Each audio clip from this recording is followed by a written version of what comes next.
આ તરફ દ્વારકા જિલ્લામાં ધોધમાર વરસાદ વરસી રહ્યો છે। શહેરના ભદ્રકાળી વિસ્તારમાં પાણી ભરાયેલા સામે આવ્યા। રસ્તા પર પાણી ભરાતા લોકોને હાલાકી પડી રહી છે।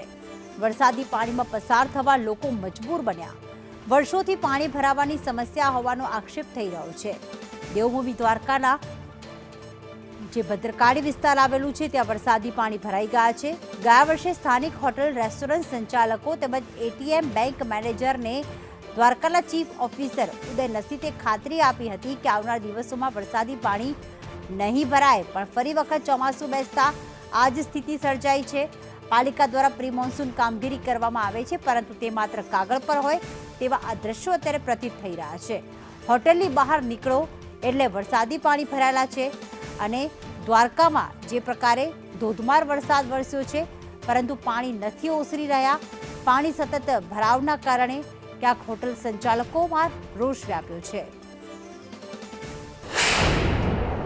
કૃષ્ણનગરી દ્વારકામાં આજે વહેલી સવારથી ધોધમાર વરસાદ પડ્યો અને ખાસ કરીને સંદેશ ન્યૂઝની ટીમ જ્યાં મુખ્ય વિસ્તાર છે ભદ્રકાળી ચોકને અવારનવાર પાણી ભરાતા હોય છે, વરસાદી પાણી, અને તંત્ર ક્યાંક ને ક્યાંક કુંભકરણમાં સૂતું હોય। હાલના દ્રશ્યો હું બતાડીશ કે અંદાજિત 4 ઇંચ જેટલો જ આજ સવારથી જે વરસાદ પડી ગયો અને આ વરસાદને પડવાને પગલે જ આ જ એરિયામાં જે હોટલ, રેસ્ટોરન્ટ, બેંક, એટીએમો આવેલા છે ત્યારે આ દ્રશ્યો આપ જોઈ શકો છો હાલમાં કે ભરપૂર પાણી ભરાઈ ગયા છે।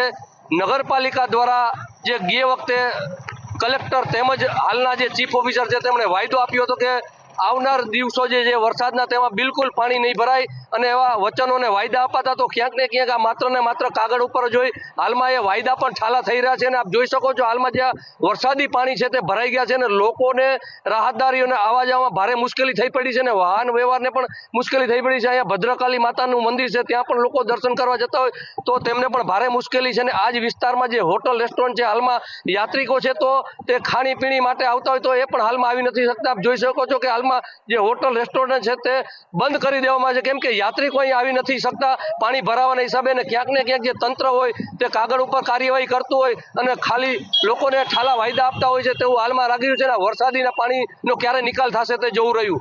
અનિલ લાલ